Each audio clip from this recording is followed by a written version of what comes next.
It was a cold, rainy Friday night when I finished my college classes and headed out to deliver food for DoorDash. I did this to make some extra cash on the weekends. Normally, the orders were steady, but tonight felt different. The first few orders were tiny, barely worth the effort. Just when I thought I'd had enough, a new order came through. It was for a decent amount of money but located far away. The GPS said it would take me 30 minutes, and though the location seemed odd, I decided to take it. After all, it was better than the small orders. The drive was long, and as I moved farther away from the city, the surroundings became more desolate. I passed by empty fields and dark, deserted roads. For some reason, I felt uneasy, but I tried to shake it off. As I neared my destination, I spotted a house in the middle of nowhere, standing all alone. The house was old, with dim porch lights flickering. It was the only sign of life, but everything about it felt wrong. I parked my car and walked towards the house, the rain making my footsteps feel heavier with every step. When I knocked on the door, there was no answer. I knocked again, louder this time, but still, nothing. My heart began to race, and I could feel the eerie silence pressing in on me.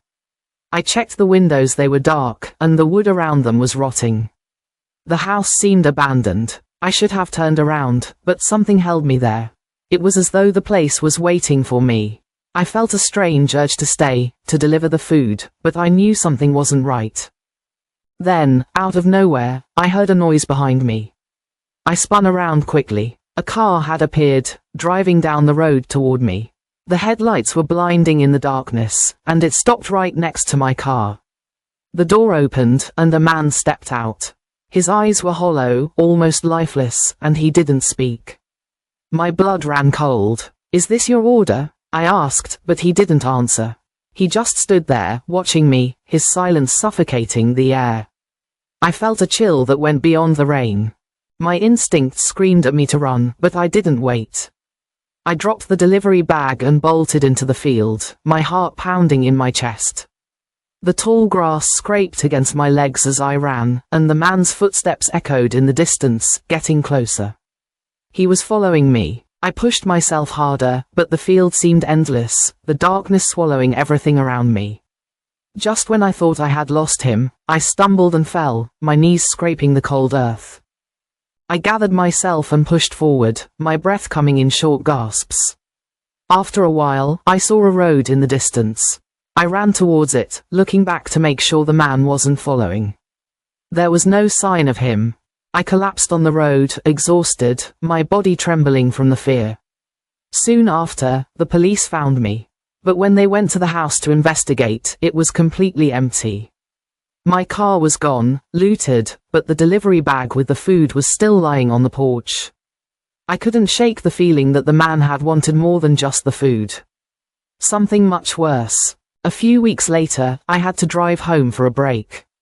The road was long and dark, stretching for miles with no signs of life. By 10 p.m., I was exhausted and stopped at a lonely gas station in the middle of nowhere.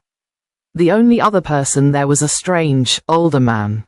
He approached me with a strange smile and told me to get back on the highway. His words didn't make sense, but I agreed and got back in my car. As I started to leave, the road seemed wrong, the lights were out, and there were no construction signs. It was as if the road had been abandoned. That's when things took a terrifying turn. A pickup truck appeared out of nowhere and stopped in front of me. 4 men jumped out, each holding weapons, metal rods, knives. They approached my car with cold, emotionless eyes. My heart raced as I quickly reversed, my foot pressing the gas pedal to the floor. The men followed, but I didn't look back. I sped away, my hands shaking. It wasn't over yet. Just as I thought I was safe, I tried calling 911, but the call didn't go through. It was as if the whole world had turned against me. The most terrifying thought settled in my mind as I looked back at the old man at the gas station. Was he trying to warn me? His odd advice to turn around and get back on the highway seemed to make sense now. Had he known what was waiting for me? The men in the truck, their blank stares, and the road that didn't seem to exist. I realized then that something dark was at work here, something far more sinister than a simple robbery.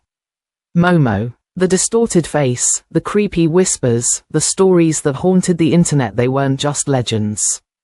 They were real, and they had found me.